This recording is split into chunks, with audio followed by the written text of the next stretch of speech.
Notre sujet ce midi va avoir trait au temps.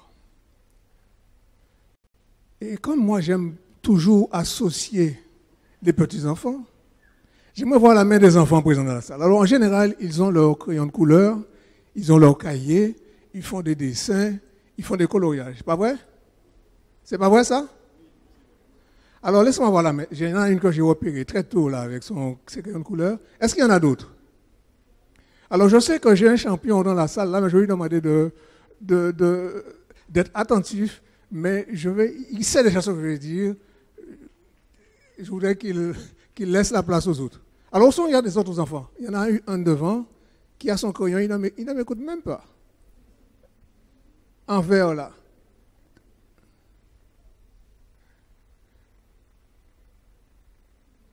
Ok. Ah, ça c'est un champion, futur champion. Il y en a d'autres derrière? Alors lorsque je dis le mot temps, est-ce que ça vous dit quelque chose des enfants? De combien de manières pouvez-vous écrire le mot temps? Personne? Temps. C'est facile à prononcer.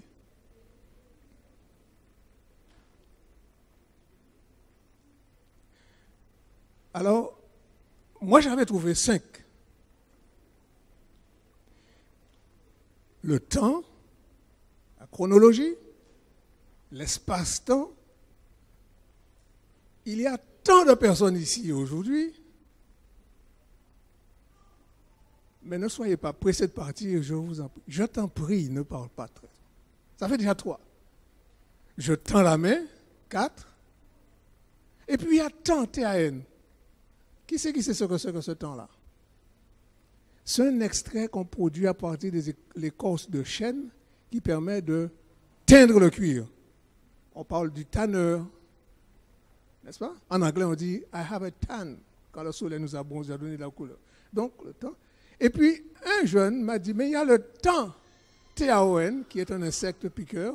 On dit, certaines régions, on dit le ton, on dit temps. » Voilà 6 manières de dire le mot temps. Alors nous allons nous occuper du temps, T-E-M-P-S. La durée chronologique. Et ce sujet fait partie d'une série que j'aime à présenter et qui nous amène jusqu'à l'étude des prophéties de Daniel, le livre de Daniel. Et c'est un livre qu'il nous faut étudier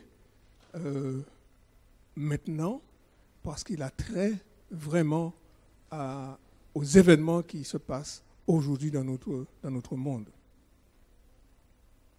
Alors les enfants, combien de fois j'ai déjà prononcé le mot temps depuis que j'ai commencé? Combien?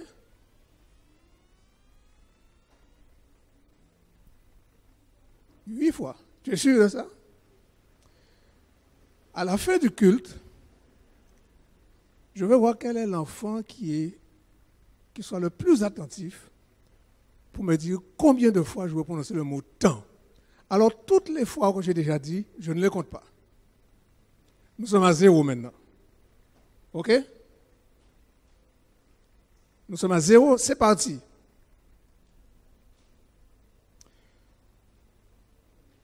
Alors, je vous disais que ce n'est pas un sermon que je vais vous faire à la manière dont vous avez l'habitude de l'entendre.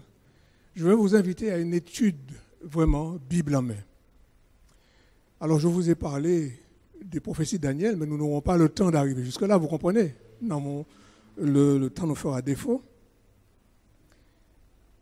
Mais j'aimerais vraiment que nous nous intéressions à cela. Lorsque nous lisons dans l'Apocalypse au chapitre 10 et le verset 6, nous voyons que l'ange déclare, vous avez le verset au tableau, à l'écran, il n'y aura plus de temps. Comme si le temps était quelque chose qui n'était pas voulu par Dieu. Comme il dit plus loin,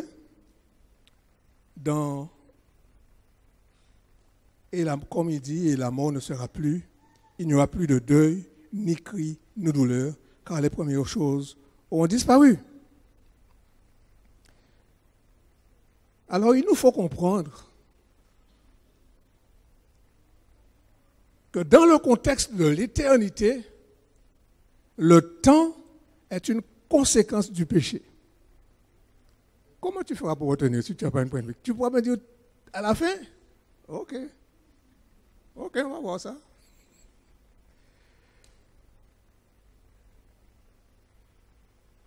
L'homme, en transférant sa foi de Dieu à lui-même sous la suggestion du serpent, a introduit le péché dans le monde et avec lui le temps. Et le détour que Dieu n'avait pas prévu pour l'homme. Ainsi, le temps n'est qu'une petite interruption de l'éternité. Dieu voulait que l'homme vive éternellement. Mais à cause du péché, il y a une parenthèse qui s'est ouverte. Sans le péché, on n'aurait plus parlé de temps. Ce dernier a eu un commencement, nous avons vu au Jardin d'Éden, et il aura une fin quand Jésus reviendra. Et nous vivons actuellement l'ère du péché entre un passé infini et un futur infini. Et l'homme mortel est douloureusement conscient que la tombe attend tout le monde. De ce fait, le temps colore et commande toutes les démarches d'un être humain. Quand je fais le tour des églises, l'un des arguments que rencontrent les responsables SAG du Secours adventiste, ils n'arrivent pas à avoir la collaboration des membres. Nous n'avons pas le temps. Et ce n'est pas que pour le Secours adventiste. Je ne sais pas s'il y a eu les nominations ici, si ça s'est bien passé. Mais pour tous les départements, des gens, des frères pensent qu'ils n'ont pas le temps, ils sont très occupés. Nous avons beaucoup d'activités. Les choses s'accumulent. Le temps est compté, ne dit-on pas? Le temps perdu ne se rattrape jamais. Cela explique l'obsession de voyager toujours plus vite. On a l'impression de déjouer la mort dans le cadre du temps. Mais cela est étranger au gouvernement céleste. Cela ne saurait exister en présence du Dieu éternel, le grand je suis. Le ciel ne peut agir que dans le cadre de l'éternité, qui est extérieur au péché. C'est pourquoi, comme cela est mentionné dans le livre des Psaumes, ce verset qu'a lu Alexandre tout à l'heure, Moïse prie à Dieu en ces termes: enseigne-nous à bien compter nos jours afin que nous appliquions notre cœur à la sagesse. Cela est-il si difficile que Moïse en fasse une prière? Chers frères et sœurs, en comptant selon le calendrier, les jours que nous avons vécus peuvent être facilement évalués, pas vrai? Non? Puisqu'un jour est égal à 24 heures, et une année à 365 jours consécutifs.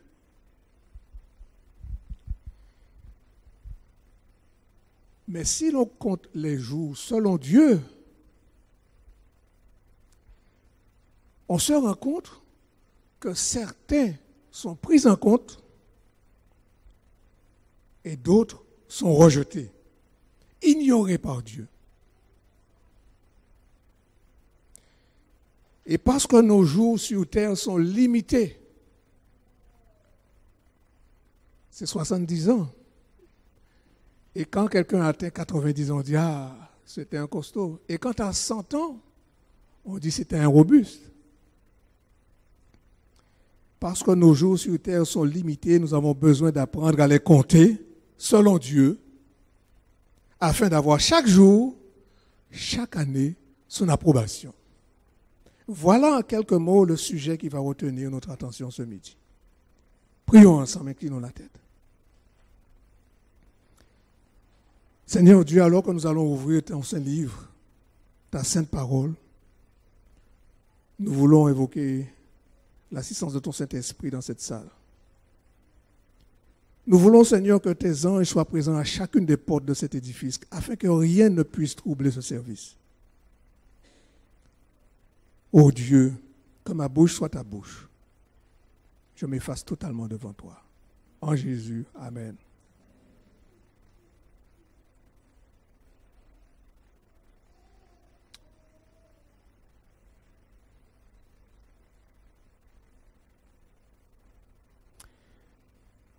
Voilà cette citation que j'ai tirée de l'Esprit de prophétie et que j'utilise en introduction lorsque j'anime un séminaire santé, semaine santé. L'Esprit de prophétie nous dit ceci: la vie qui nous est accordée est de courte durée. En conséquence, nous devrions nous demander comment puis-je utiliser mes forces pour en tirer le meilleur parti? Comment puis-je contribuer le mieux à la gloire de Dieu et au bien de mes semblables, car la vie n'a de valeur que si elle est employée à réaliser ses objectifs. Chacun des dons que Dieu nous a confiés, et j'ai appris que vous aviez ici un séminaire sur les dons spirituels, chacun des dons que Dieu nous a confiés devrait être amené à son plus haut degré de perfection pour nous permettre de faire le plus de bien possible.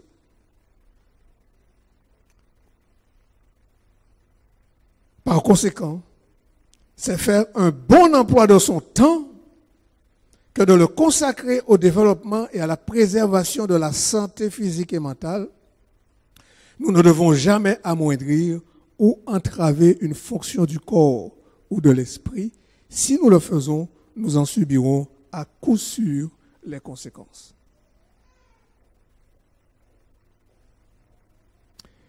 Vous savez, lorsqu'on prend la Bible et qu'on l'ouvre dans le livre de la Genèse au chapitre 4 et 5, regardez, jetez un coup d'œil. Genèse 4 et 5. Chapitre 4 et chapitre 5. Ces deux chapitres sont côte à côte. Sont présentés dans ces deux chapitres deux généalogies. Alors en général, quand les jeunes font la lecture de la Bible, on n'aime pas trop lire les généalogies, ça paraît barbant. Mais vous allez voir qu'il y a des enseignements précieux dans ce chapitre, dans cette généalogie. Dans le chapitre 4, remarquez qu'il est présenté la généalogie de Caïn, n'est-ce pas? Et dans le chapitre 5, la généalogie de Seth. Pas vrai? Quelle différence notez-vous de visu entre ces deux généalogies?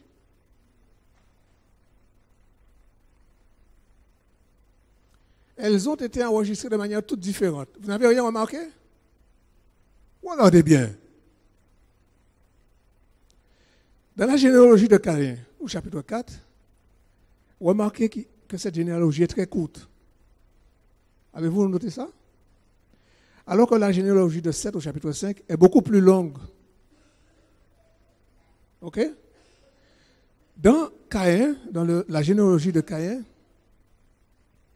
très peu de choses sont dites à propos de ses descendants. On ne connaît pas leur âge. On ne sait pas le nombre d'enfants qu'ils ont eu en général. Leur âge n'est pas mentionné. Alors que dans la généalogie de Seth, on dit à chaque fois qu'un tel a donné naissance à un fils, à deux fils. Il était âgé de tel âge. Il a mis au monde tel enfant, etc., etc. Même pour Enoch, on dit qu'il marchait avec Dieu, que Dieu le prie. Les événements, Métuséla, celui qui a vécu le plus longtemps sur terre. Vous voyez, une généalogie est très courte et l'autre est longue. Et je m'interrogeais souvent. Et c'est un auteur que j'ai découvert du nom de Watchman Nee qui vraiment a aiguisé ma curiosité, mon acuité, et pour m'amener à approfondir ces détails. De ces deux généalogies, l'une courte et l'autre longue, nous pouvons découvrir les bases selon lesquelles Dieu compte nos jours. La raison pour laquelle la généalogie de Caïn est courte et vide, c'est qu'il pécha contre Dieu et s'en éloigna, n'ayant plus aucune relation avec lui. De l'autre côté, la génération de Seth est longue et pleine parce qu'il succéda à Abel et communia avec Dieu, et cela plut à l'Éternel. De ce que nous venons de dire, on peut déduire un premier postulat.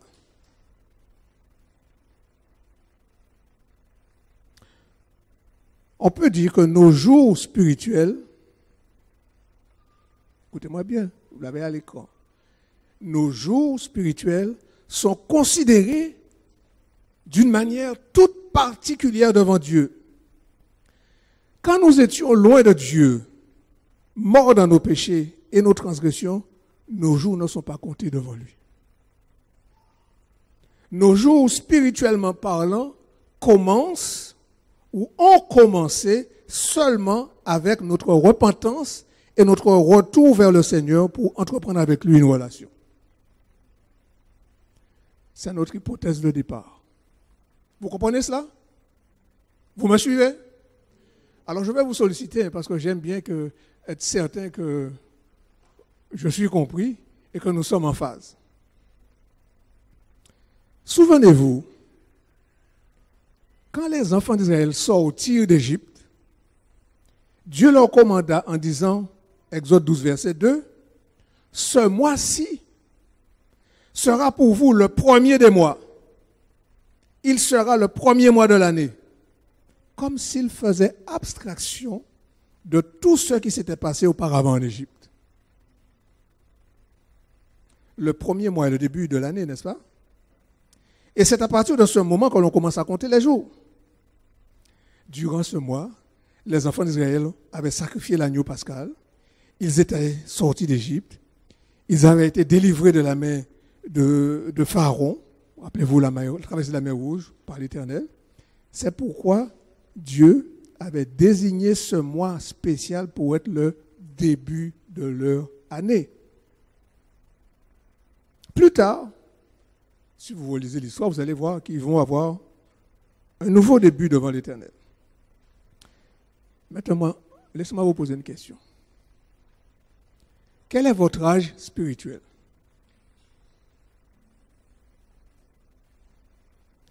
Vous savez, quelqu'un peut avoir 50 ou 60 ans et n'avoir au plan spirituel qu'un an ou même un mois.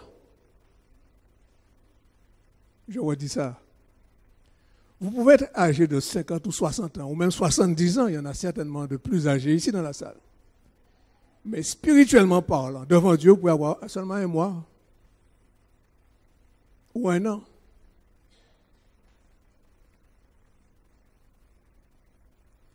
Au sens spirituel pour l'individu, l'année est comptée à partir du moment où il passe par la nouvelle naissance. Avec le jour où vous recevez le salut de Dieu, vous recevez vos vêtements blancs. Apocalypse 3, 18. La justice de Christ. Et c'est à ce moment-là que commence votre vie spirituelle. Avant ce moment, vous n'avez pas réellement de jours spirituels qui peuvent vous être accrédités devant l'Éternel. Bien plus, même après avoir cru à l'Éternel, il n'est pas certain que pour tous, chaque jour de l'année soit pris en compte par lui. C'est grave, hein? Vous pouvez avoir cru en lui pendant 5 années civiles pleines et ne pas être aux yeux de Dieu un chrétien de 5 ans. Cela veut dire que certains jours de la période qui ont suivi votre engagement en tant que chrétien n'ont pas été comptés par Dieu. C'est terrible, n'est-ce pas? Nous avons la preuve que dans la Bible, de tels jours ont été ignorés et non enregistrés car Dieu les a considérés comme des jours perdus et n'en a pas pris compte, ne les a pas crédités dans le livre de vie. C'était des jours blancs, inutiles aux yeux de Dieu.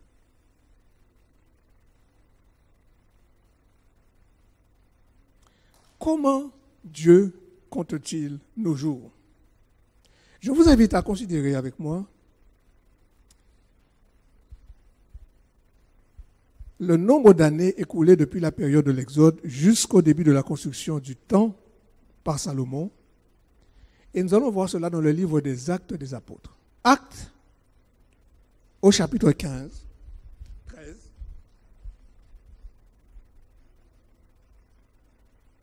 Nous sommes dans le livre des Actes, au chapitre 13.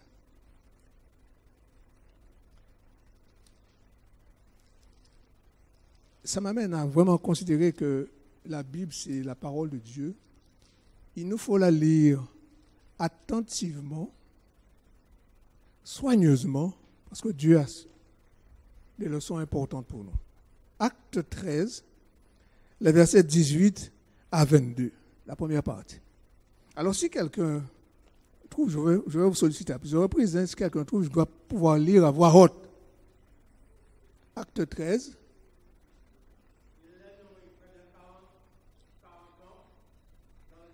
Oui.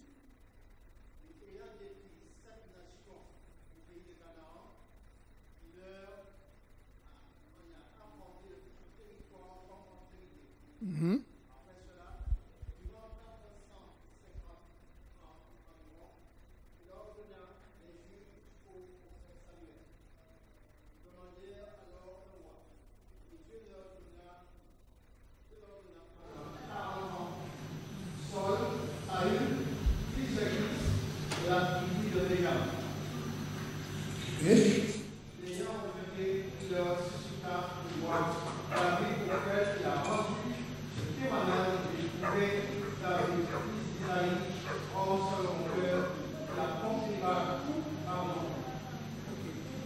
Merci mon frère, tu as une belle voix. Là, nous voyons Paul à Antioche. Nous avons étudié ça au début dans la leçon de ce trimestre. Paul et son compagnon sont à Antioche. Et là, il prend la parole dans la synagogue. Alors, nous allons essayer de compter, de faire la comptabiliser des périodes que Paul mentionne.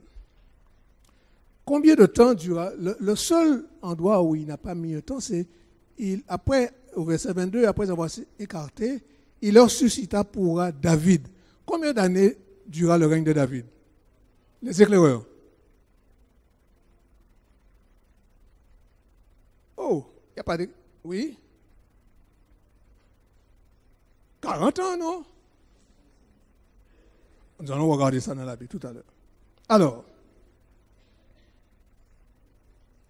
Paul dit ceci. Tout le monde voit. 40 ans dans le désert. N'est-ce pas? Verset 18. Ensuite, 450 ans en Égypte. C'est ce que vous lisez au verset 20. Oui? 450, ça fait 490. Ensuite, le règne de Saül. 40 ans. Ça fait 530 ans. Puis le règne de David, pendant 40 ans, nous pouvons vérifier ça dans 2 Samuel 5, verset 4. Je vous fais grâce de chercher le verset. 2 Samuel 5, verset 4, nous savons que David régna 40 ans sur Israël. Ça nous fait 570 ans. Et il nous dit jusqu'à la construction du temple par Salomon. Et nous savons que c'est la 3e année du règne de Salomon que ce dernier commença la construction du temple. Nous pouvons le vérifier aussi dans 1 Roi 6, verset 1. Ça fait en tout 573 ans. Vous êtes d'accord avec moi? Mais lorsque nous ouvrons la Bible dans 1 Roi 6, verset 1, je vous invite à tourner avec moi, 1 Roi 6 et le verset 1er.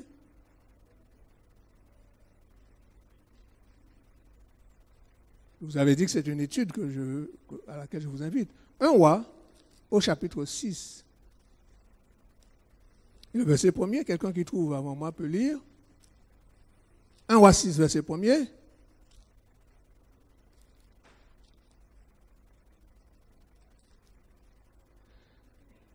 Alors, il nous est dit ici, ce fut la 480e année après la sortie des Israélites du pays d'Égypte, la 4e année du règne de Salomon sur Israël, du mois de Dieu, qui est le second mois qu'il a bâti la maison de l'Éternel, pour l'Éternel. Là, on nous dit 480 années, n'est-ce pas? Or, nous avons compté avec, selon Paul, 573. Ça fait un déficit de 93 ans. Alors, certaines personnes, lorsqu'ils trouvent de tels désaccords dans les Écritures, disent, vous voyez, on dit que la Bible est inspirée, mais regardez, il y a des erreurs. Parfois, Dieu permet des erreurs parce qu'il veut nous enseigner certaines leçons. Pourquoi une telle différence? Lequel de ces deux énoncés, celui des actes et celui de roi, premier livre de roi, lequel est juste? Eh bien, chers frères et sœurs, aucun de ces deux textes n'est faux. La différence d'année trouvée dans ces deux textes nous conduit à un principe spirituel très important que nous allons découvrir ce midi. Quand on considère le texte du livre des rois et que l'on le compare avec celui du Nouveau Testament, ceux du Nouveau Testament, nous voyons que les 40 années dans le désert sont exactes. On ne peut pas les remettre en question. Les 40 années du règne de Saül aussi. Les 40 années du règne de David aussi ne sont pas discutables. Les 3 années, ou la 3e année du règne de Salomon où il a commencé la construction, ça aussi on ne peut pas le mettre en question. Le seul chiffre que l'on peut discuter, c'est les 450 années dont parle l'apôtre Paul. Et concernant cette période, le passage du roi de 1 Roi 6 mentionne 93 ans de moins que celui des actes. Comment pouvons-nous découvrir ces 93 années qui apparemment sont manquantes? Alors, en cherchant dans le livre des Juges, tournez avec moi dans le livre des Juges.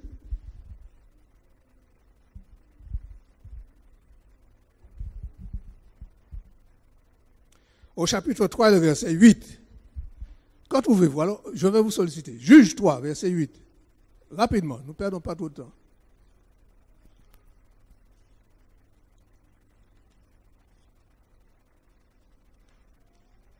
Juge, chapitre 8, verset 3.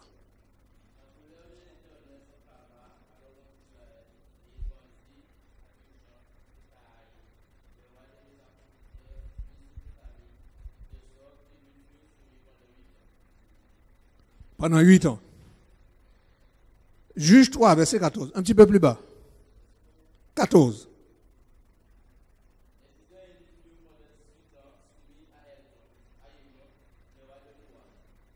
« 18 ans. Ensuite, Juge 4, versets 2 et 4. Un peu la page d'après.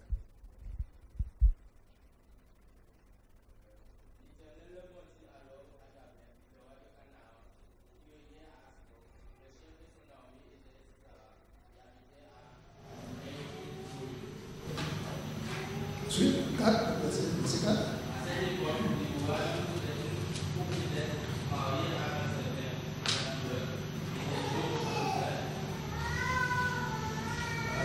Le bon verset. Juge 4, verset 2 et 4.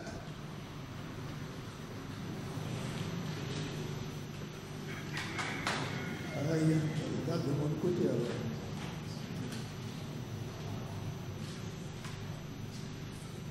Ah oui, verset 3. Les Israélites prièrent à l'Éternel, car Yahweh avait 900 chars et il est opprimé avec violence les Israélites depuis 20 ans. Ok? Juge 6, verset 1er.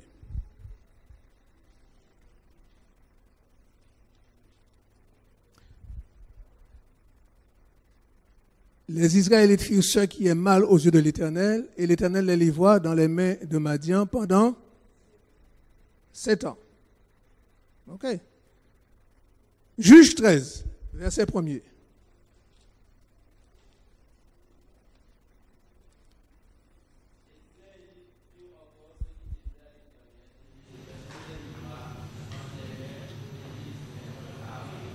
40 ans. Chers frères et sœurs, lorsque nous faisons la somme de tout ça, nous trouvons les 93 ans. Nous retrouvons les 93 ans. Les Israélites furent opprimés par les nations étrangères 93 ans, ni plus ni moins. Dans le livre des Actes, l'apôtre Paul raconte une histoire. De ce fait, il inclut les 93 années. Par contre, dans 1 Roi 6, l'auteur met l'emphase sur la condition des enfants d'Israël devant Dieu et de ce fait élimine ces 93 années, presque 100 ans. Pourquoi? Cela est très significatif. Ces années-là étaient des années perdues, car quand les enfants d'Israël perdent leur liberté et servent des nations païennes, n'ayant plus de juges, ils ne peuvent servir Dieu librement, étant dominés et esclaves. Ces années sont perdues, ne sont pas dénombrées. Autrement dit, de tels jours où ils ont servi quelqu'un d'autre plutôt que Dieu sont considérés automatiquement comme des années perdues, non comptées par Dieu. Et j'aimerais que nous effectuions maintenant une pause afin de considérer combien de jours ont été dénombrés par Dieu, combien de nos jours ont été considérés par Dieu, dénombrés par lui, depuis le moment où nous avons été sauvés, nés de nouveau. Vous pouvez avoir cru en Dieu pendant 8, 10 ans ou plus. Mes chers frères et sœurs, combien de ces années ont été dénombrées par Dieu, considérées par lui?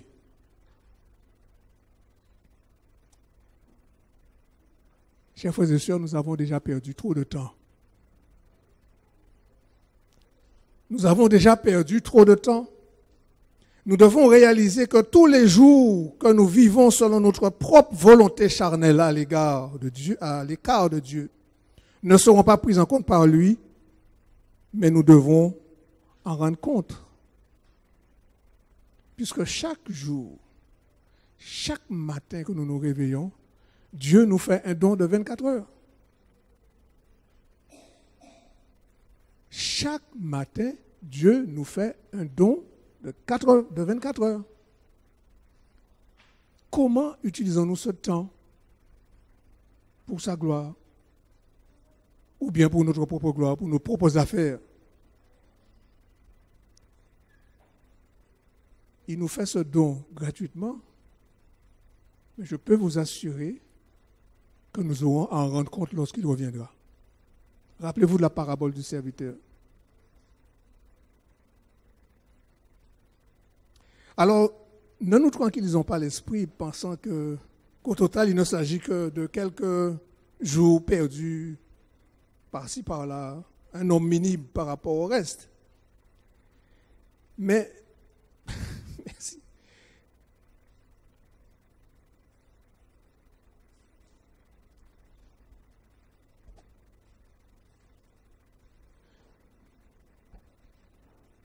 Si nous considérons la traversée du désert par les enfants d'Israël, nous verrons comment se pose sérieusement le problème des jours perdus.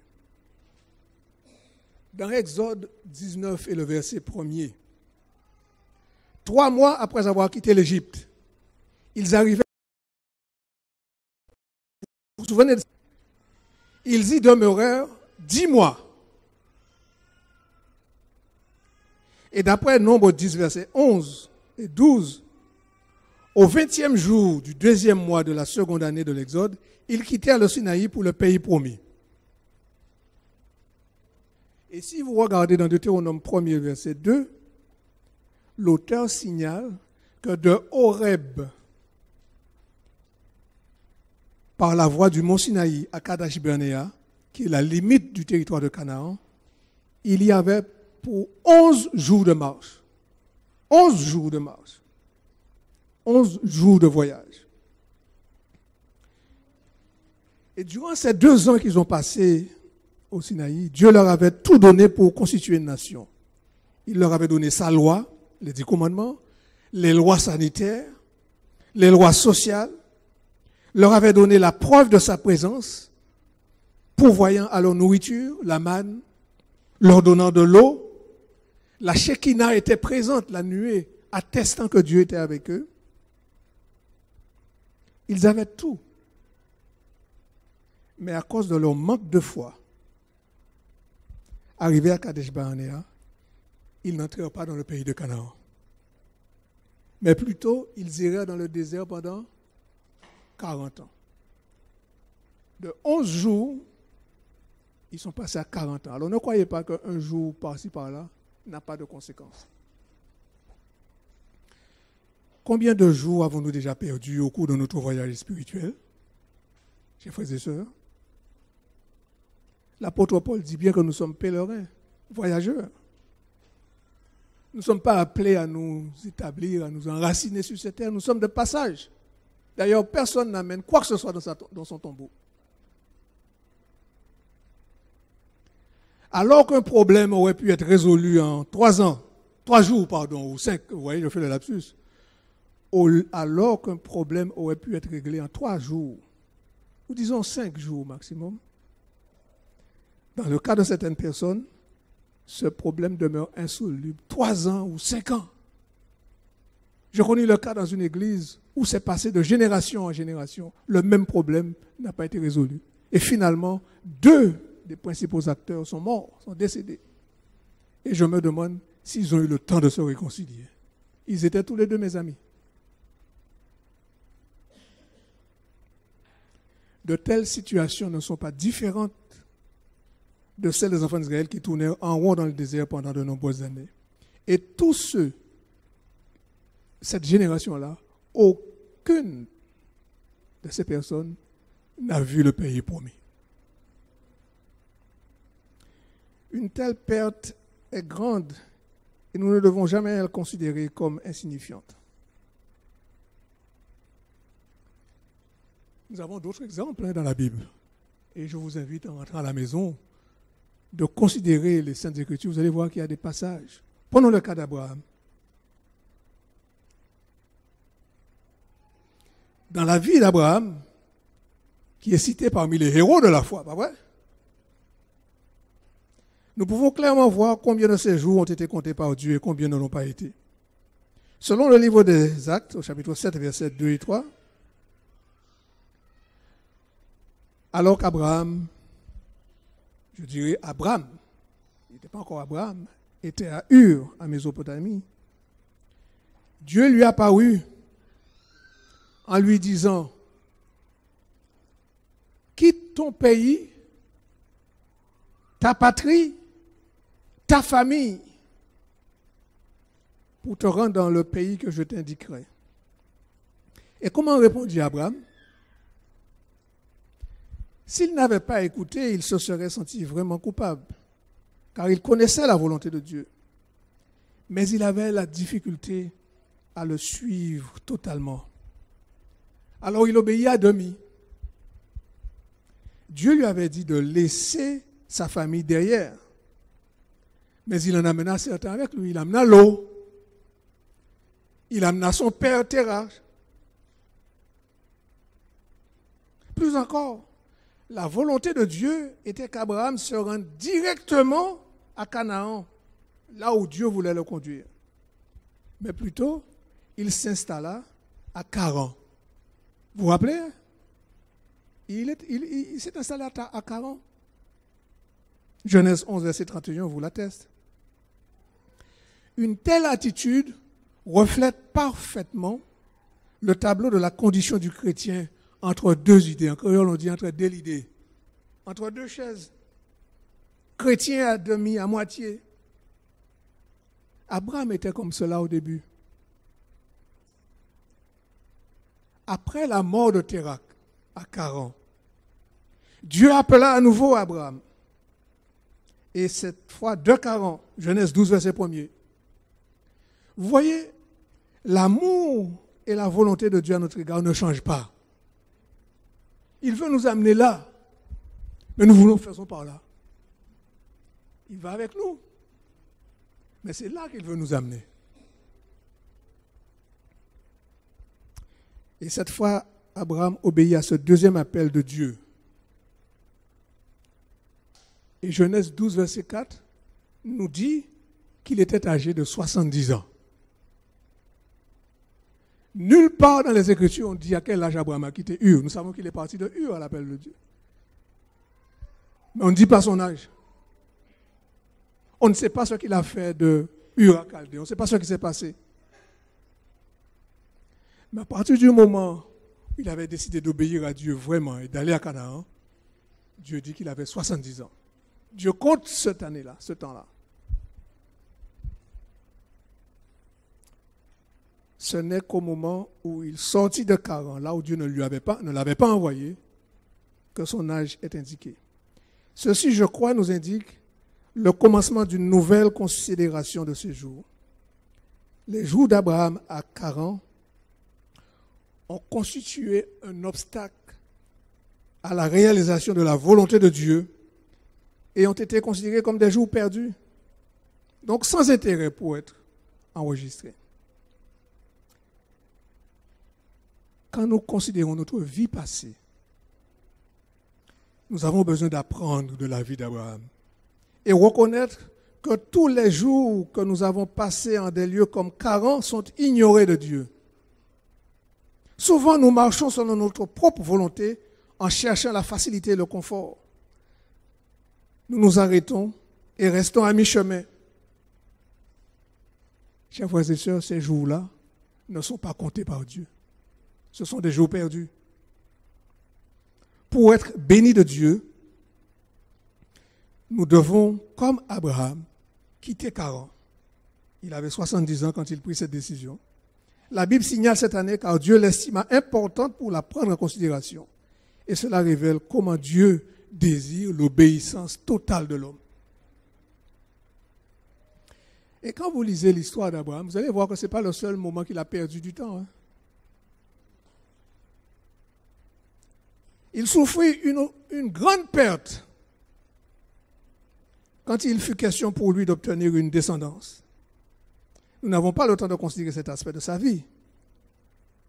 Mais si vous relisez Genèse au chapitre 16, vous verrez que Abraham va perdre encore 13 années.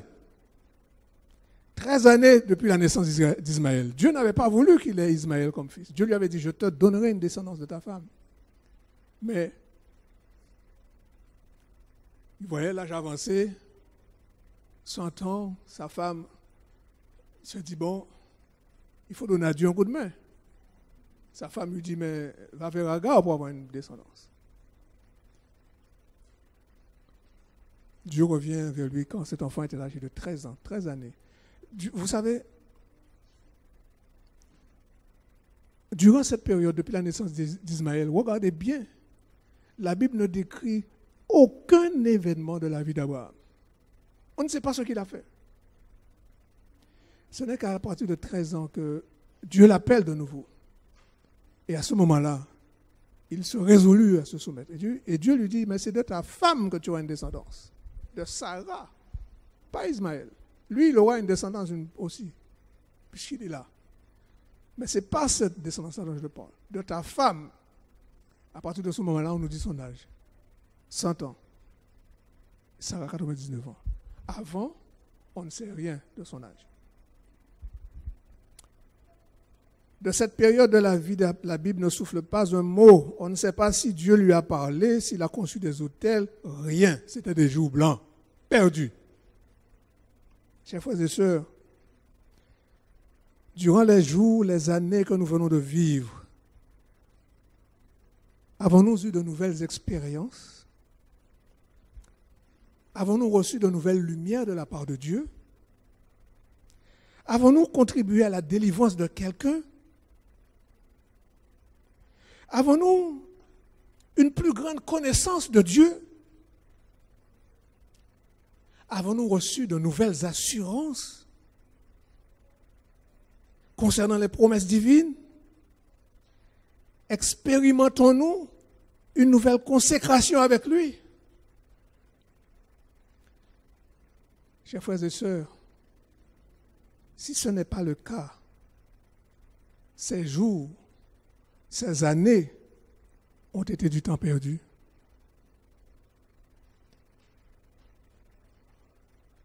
Ce sont des jours blancs. Et nous devons dire avec l'apôtre Paul dans Éphésiens 5, versets 15 à 17, « Rachetons le temps, car les jours sont mauvais. Et la meilleure façon d'y parvenir, c'est en étant assidûment des chrétiens, jour après jour, à partir de maintenant. » Vous savez, dans sa première lettre aux Corinthiens, 1 Corinthiens 3, versets 1 et 2, l'apôtre écrit au sein de Corinthe. Et ça m'amuse parce qu'il parle de 5 de versets 1 Corinthiens 1er, 1 Corinthiens 3, déjà dans le premier, il s'adresse au sein de Corinthe. Mais au chapitre 3, au verset 1 et 2, au début, il parlait des saints. Il dit ceci: pour moi, frère, ce n'est pas comme à des hommes spirituels que j'ai pu vous parler, mais comme à des hommes charnels, comme à des petits enfants en Christ. Je vous ai donné du lait, non de la nourriture solide, car vous ne pouviez pas la supporter. Et vous ne pouvez même pas à présent. Parce que vous êtes encore charnel.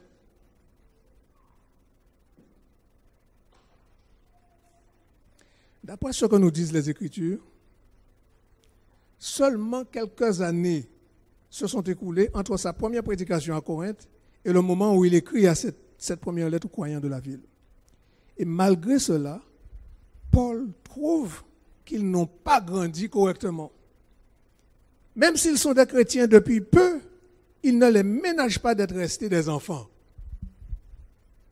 Au contraire, il les réprimande pour avoir perdu tant de jours, alors qu'ils auraient déjà dû être des adultes capables de comprendre, de prendre de la nourriture solide et non du lait. Ils auraient déjà dû expérimenter les voies de Dieu et être capables d'enseigner aux autres, mais ils étaient aussi ignorants qu'ils ne l'étaient auparavant. Et comme je le disais au début, quand on considère la moyenne de vie sur Terre, 70 à 80 ans, ce n'est pas très long. Mais quand on enlève le nombre de jours ou années où nous n'étions pas encore sauvés, que reste-t-il? Et de ce reste,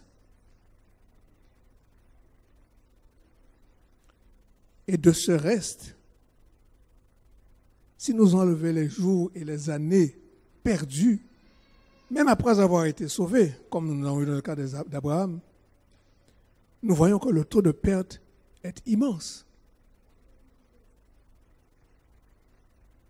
Énorme. Pour être bénis de Dieu, nous devons, comme Abraham, quitter Charan.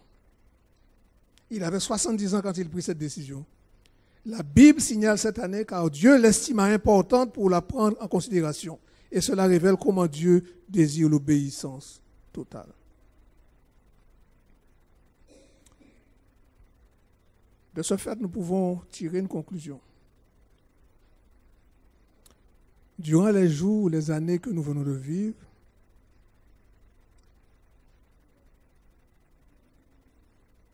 avons-nous eu de nouvelles expériences? Avons-nous contribué à la délivrance de quelqu'un? Il est temps pour nous de nous remettre en question.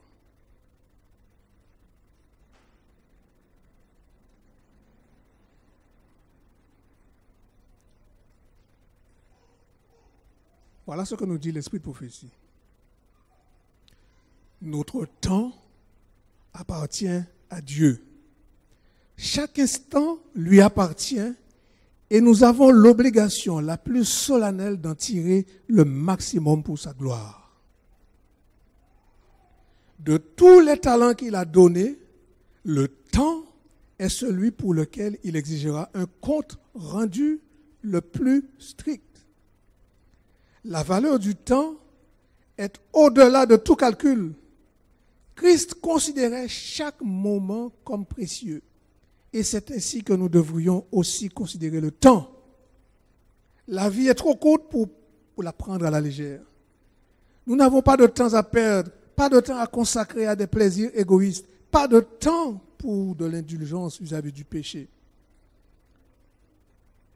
Nous sommes exhortés à racheter le temps. Mais le temps gaspillé ne pourra jamais être retrouvé. Le temps perdu ne se retrouve pas. Nous ne pouvons faire revenir un seul de ces instants. Et la seule façon dont nous pouvons racheter notre temps, c'est de tirer le meilleur parti de ce qui nous reste. Du temps qui nous reste à vivre, nous devons faire tirer le maximum.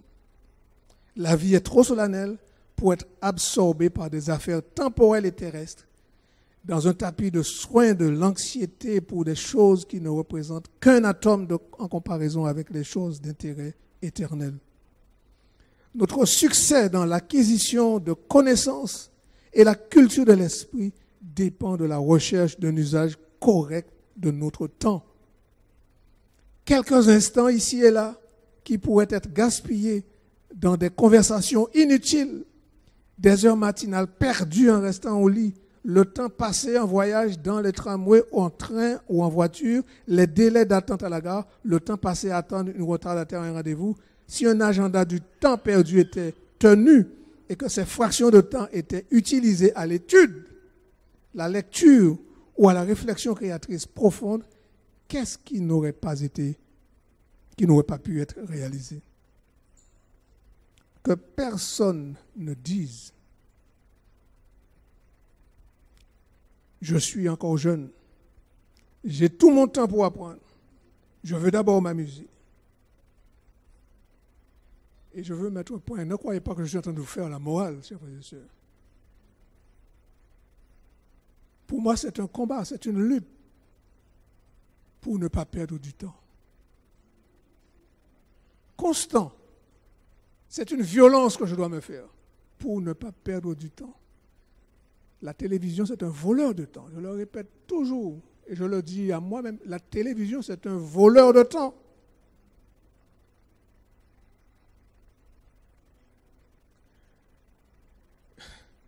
Je lisais il n'y a pas longtemps, vous connaissez, vous avez entendu parler de Steve Jobs. Steve Jobs, c'est le créateur des iPad, Apple, iPhone. C'est lui qui a inventé ça. Et on pourrait se dire que les enfants de Steve Jobs ont le dernier iPhone, le dernier iPad. Aucun de ces enfants n'ont des iPad ni des iPhones. Pognon! Mais nous sommes pressés à donner à nos enfants un iPad, un téléphone. Et le journaliste qui écrivait l'article disait que tous les informaticiens de la Silicon Valley aux États-Unis, ceux qui inventent ces machines-là, aucun ne donne leurs enfants ordinateur pas avant 14 ans. Et ils mettent leurs enfants à une école privée qu'on appelle la Waldorf. C'est une école qui coûte très cher. Hein? Il n'y a pas d'ordinateur à l'école. Dans cette école-là, il n'y a pas d'ordinateur. Ce n'est que lorsqu'ils sont déjà grands, on tolère quelques heures pour faire les devoirs. Mais il n'y a pas d'ordinateur. Alors qu'aujourd'hui, dans l'école, on veut iPad, ordinateur aux enfants. Non. Ils disent que ces instruments-là brisent la créativité des enfants. Et à Waldorf, ils font du jardinage, ils font de la peinture, ils font de la musique, tout ce qui peut développer la créativité. Mais il n'y a pas d'iPad. Nous devons faire attention aux voleurs de temps. J'ai parlé de télévision, mais il y a des conversations inutiles avec des amis. Quand on regarde, on dit, mais quand on fait de plus aujourd'hui là, on se rend compte que le temps est perdu et on n'a rien fait de constructif pour la gloire de Dieu. C'est du temps perdu que Dieu ne comptabilise pas.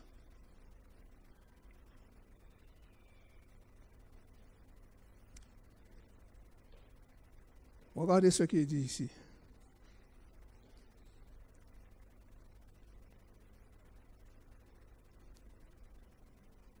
Une résolution ferme, une industrie persistante et l'économie prudente du temps permettront aux hommes d'acquérir des connaissances et la discipline mentale qui les qualifieront pour presque n'importe quelle position d'influence et d'utilité commune. Il est du devoir de chaque chrétien, et j'insiste en particulier pour les jeunes, il est du devoir de chaque jeune d'acquérir des habitudes d'ordre, de rigueur et de promptitude. Il n'y a là aucune excuse pour incompétence, lent travail de caractère. Quand on est toujours à l'œuvre et le travail n'est jamais terminé, c'est parce que l'esprit et le cœur ne sont pas mis dans le travail.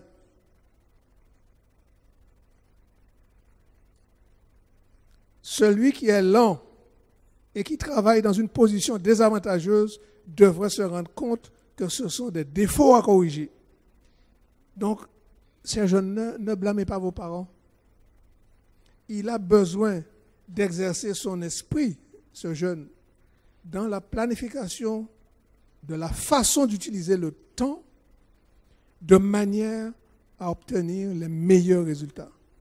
Par tact et méthode, certains vont accomplir autant en 5 heures comme les autres sur 10. Je crois que le temps me fait défaut. Nous allons prendre un raccourci.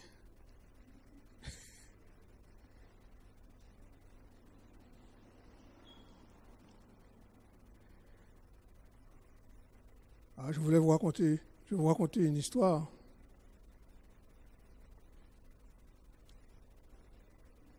Vous pouvez avoir maintenant 60 ans et avoir perdu 30 ou 40 ans de ces précieuses années. Et en vous lamentant, tout est fini, mes meilleures années ont été dévorées par les sauterelles, les femmes, les boîtes de nuit, les plaisirs futiles, la télévision, le cinéma, que sais-je. Le temps perdu ne se retrouve jamais. Que ferais-je? Les Écritures nous disent, gloire soit à Dieu. Il nous restaurera les années perdues. 10 ans peuvent avoir été comptés comme un jour, avoir été comptés comme un jour devant Dieu. Mais si par la suite, nous rachetons le temps, un jour peut devenir comme 1000 ans à ses yeux. D'ailleurs, David disait déjà, mieux vaut un jour dans tes parvis que 1000 ailleurs. La journée dans les cieux n'est pas minutée sur la base de 24 heures comme sur la terre. Si nous agissons selon sa volonté, un jour, à ses yeux, peut être reconnu comme plusieurs.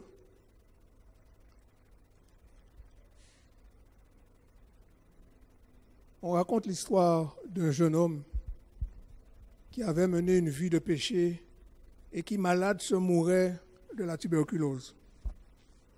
Un vieil homme serviteur de Dieu lui prêcha l'évangile, lui disant que le Seigneur Jésus avait déjà pris en compte tous ses péchés et le pressant de se repentir, de confesser ses péchés et de recevoir Jésus comme son sauveur. Au début, le jeune homme était peu enthousiaste, obsédé qu'il était par la pensée que Dieu ne pouvait pardonner un pécheur tel que lui. Mais finalement, il accepta Jésus pour son sauveur personnel. Il se sentit si heureux et fut rempli de paix. Quelques jours plus tard, le vieux prédicateur revint le voir et lui trouva un visage attristé et rempli d'angoisse. Il lui demanda, pourquoi es-tu si triste? Et l'air malheureux, il répondit, mes jours sur terre sont finis. Je vais mourir. Que présenterai-je devant Dieu quand je me tiendrai devant lui? Mes mains sont vides. Dois-je partir et voir le Seigneur les mains vides? Telle était la raison de son angoisse. Et le vieil homme le réconforta en disant, mon frère, ne sois pas découragé. Ne sois pas découragé. J'utiliserai tes paroles pour écrire un chant. Et quiconque, après avoir entendu ce chant, se sentant contraint de prêcher l'évangile et de gagner des âmes, tu en auras le mérite. Cette histoire est vraie. Et je vais demander s'il connaît ce chant à mon ami, le musicien. Ce sera notre dernier chant. Dois-je partir les mains vides? Vous connaissez ce chant-là? Nous avons les paroles à l'écran. Dois-je partir les mains vides? Ça te dit quelque chose? Tu vas nous accompagner. Est-ce que les chants te connaissent? Non plus? Qui connaît le chant ici? Oui, alors on va le chanter. Ce sera notre dernier chant. Nous allons chanter debout et vous allez suivre la mélodie.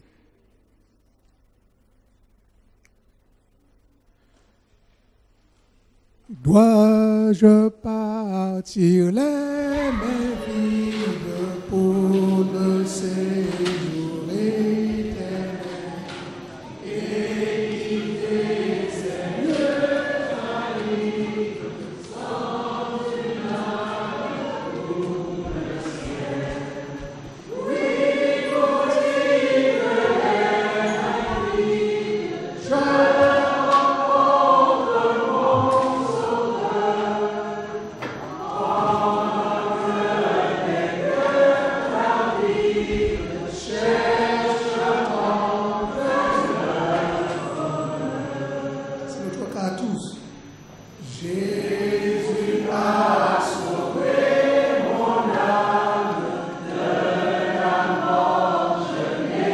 n'est-ce pas? Mais ce que mon cœur réclame, c'est un don pour mon sauveur. Oui, faut-il que les vides se rencontrent mon sauveur, pendant que les cœurs avides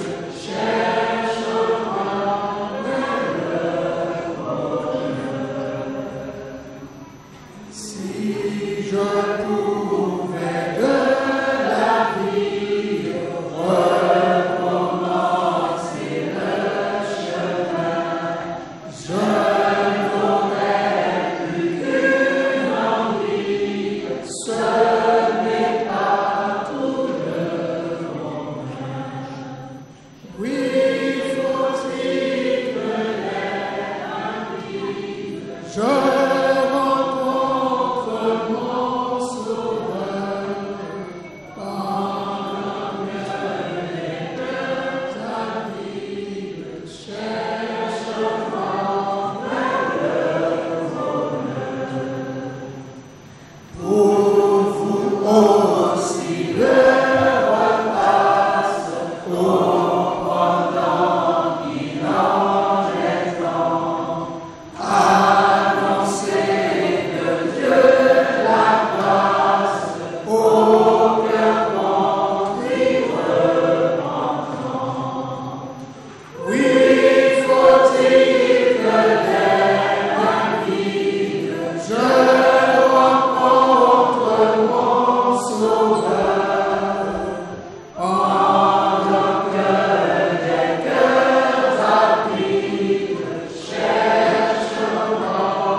puisse Dieu entendre cette prière que nous venons de chanter. Et je l'espère, la résolution que nous avons prise à travers ces paroles, de ne plus perdre notre temps. Vous êtes d'accord avec moi? Ne plus perdre du temps et de le racheter au mieux. Inclinons la tête pour la bénédiction. Dieu Tout-Puissant, nous nous émerveillons toujours devant lui la grandeur, l'immensité de ton amour. Tu es un Dieu bon, miséricordieux. Mais nous savons aussi que tu es un Dieu juste. Et qu'un jour, tous les hommes seront appelés au jugement. C'est pourquoi, Seigneur, nous voulons nous appuyer totalement sur le mérite du Christ, sur la grâce que tu nous fais à travers son sacrifice, de jouir de la vie éternelle. Nous l'avons déjà, mais tu attends de nous, maintenant, sur terre, de vivre cette éternité, de le consacrer à ta gloire, de démontrer que tu nous as sauvés et de ne plus gaspiller notre temps dans les pièges du malin. Ô Dieu, fais de cela une réalité. C'est la bénédiction que nous te réclamons pour chacun de tes enfants ici présents. Amen.